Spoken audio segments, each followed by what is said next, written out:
Despite nickel prices starting 2025 on a positive note, with supply risks in Indonesia from heavy rains and the introduction of a new nickel ore pricing mechanism limiting nickel ore output in the world's largest producing country and pushing nickel to an annual high by March of above $16,600 per tonne,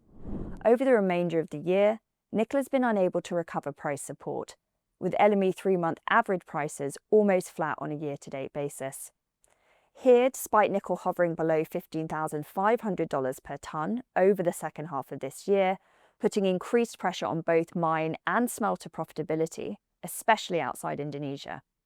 The reality of healthy refined stocks, which across the LME and COMEX have risen 137% year-to-date, has pushed global visible inventory to their highest level since 2018, reflecting the backdrop of modest demand and the impact from the LME's fast tracking of Chinese and Indonesian brands.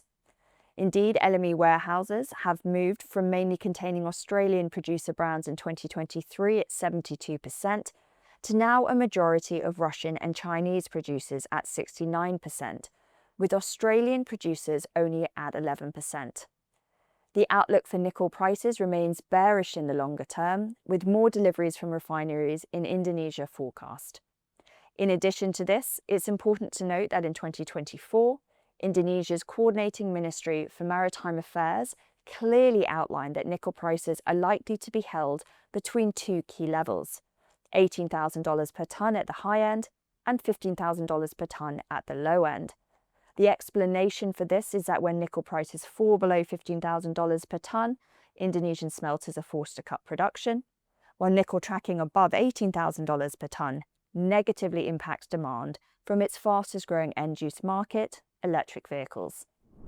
Given that Indonesia is the largest producer of mined nickel in the world, it has the potential to influence global supply and therefore impact nickel price performance.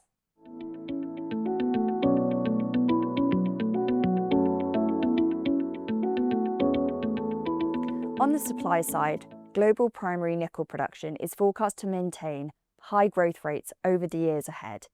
with total refined output forecast to lift 9.2% in 2025 and 4.4% in 2026.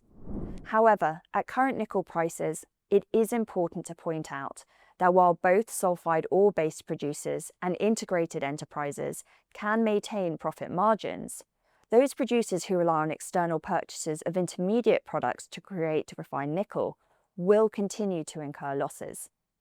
Therefore, it will be enterprises with their own resources, sulfide ore, and MHP as raw materials that will drive growth in the year ahead.